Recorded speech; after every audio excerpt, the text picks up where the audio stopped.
بسم اللہ الحمدللہ والصلاة والسلام علی رسول اللہ. السلام علیکم. آؤ تجوید سیکھیں آسان طریقے سے. سبق نمبر 31A جس میں ہم ہمس والے الفاظ لیں گے.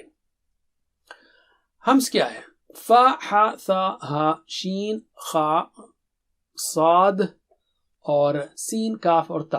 ان حروف کو پڑھتے وقت سانس جاری رہنی چاہیے. یہ ہمس ہے، سانس نہیں رکنی چاہیے، نہ سانس جاری رہنی چاہیے.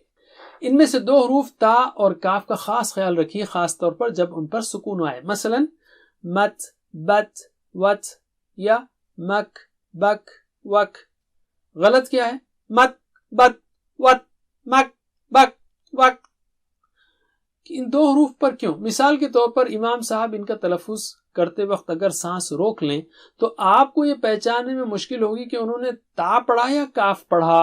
جیسے اکبر، اکبر، آپ کو پتہ ہی نہیں چلے گا. لیکن اگر وہ کہیں اکبر، اکبر تو بات بالکل صاف ہوگی.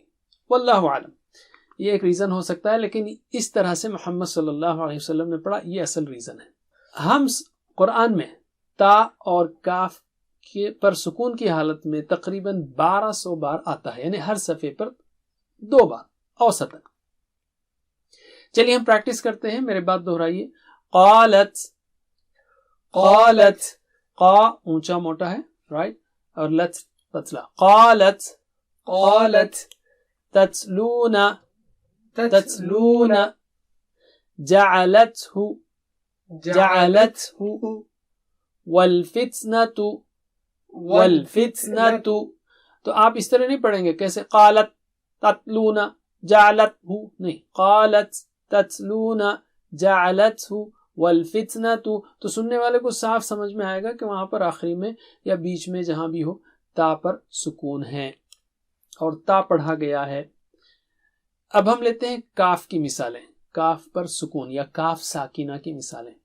اکبر، اکبر، اکثر، اکثر، ذکر، ذکر، تکفرون، تکفرون.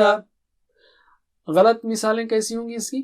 اکبر، اکثر، ذکر، تکفرون.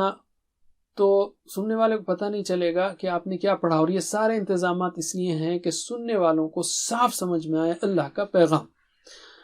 یہ سب ساکنہ کی مثالیں چل رہی ہیں. پہلے ہم نے واو ساکنہ لیا، یا ساکنہ لیا، اب جو ہے ہمس لے رہے ہیں، پھر ہم حمزہ پر سکون لیا، اور آگے بھی ہم قلقلہ سکون کا کیس پڑھیں گے. بس اتنا ہی. جزاکم اللہ خیر، والسلام علیکم. Please visit understandquran.com for our courses on Read Al-Quran, Learn Tajweed and Understand Al-Quran, and for one-to-one learning. Jazakumullah khair. Wassalamu alaikum.